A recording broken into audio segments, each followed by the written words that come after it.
அந்த காலத்துலலாம் குழந்தைங்களுக்கு நாமமே விஸ்வநாதன், சர்வேஸ்வரன், வேதகிரி இல்லையா, நாராயணன், மகாவிஷ்ணு இப்படிலாம் வச்சாங்க.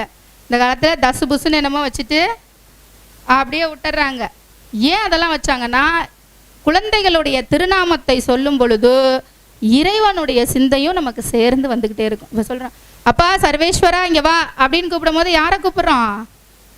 அவனை, சர்வேஸ்வரனையே அவனுடைய திருநாமத்தையே சிந்திக்கிறோம், அவனையே நம்ம வழிபடுறோம். அப்படி தான் எடுத்துக்கொள்ளப்படும். நம்மளுடைய ஒவ்வொரு சொல்லும் என்ன ஆகும்? செயலாக மாறும். சொல்லுவாங்கள்ல, இந்த வாய்ச்சொல் ஒரு தலைமுட்டுன்னு சொல்லுவாங்க. நம்ம என்னத்தை சொல்லிக்கிட்டே இருக்கோமோ அது நமக்கு நடைபெறுமா.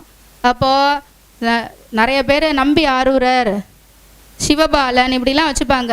முருகர் பேர் கந்தன், குகன், சண்முகன், ஆறுமுகம் எப்படியோ பேரை வச்சு கூப்பிட்டுட்டு இருந்தாங்க. ஆனால் இப்போ என்ன ஆயிடுச்சு, நம்மளுடைய வாழ்வியலை மறந்து மாறுபட்ட தன்மைகளில் வந்துட்டோம். அம்மாலாம் நிறையா சிரிக்கிறாங்க. எதற்காகனா, இது போன்ற இடங்களில் நாம் வரது சைவத்தையும் சிவத்தையும் சிந்திக்கிறதுக்காக, இந்த மாதிரி அருளாளர்களுடைய ஆசீர்வாதத்தை வாங்கிறதுக்காக.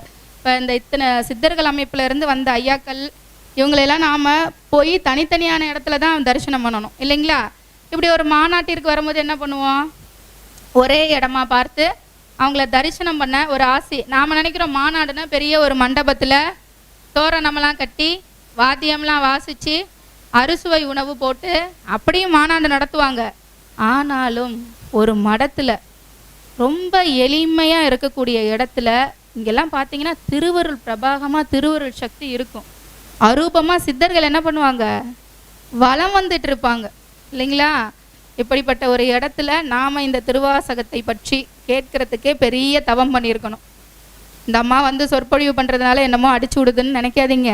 திருவாசகத்தை பற்றி பேச, திருவாசகத்தை பற்றி கேட்கவே அவன் அருள் வேணும் இல்லைங்களா. அவன் அருள் இல்லைன்னா எந்த செயல்பாடும் நடக்கவே நடக்காது.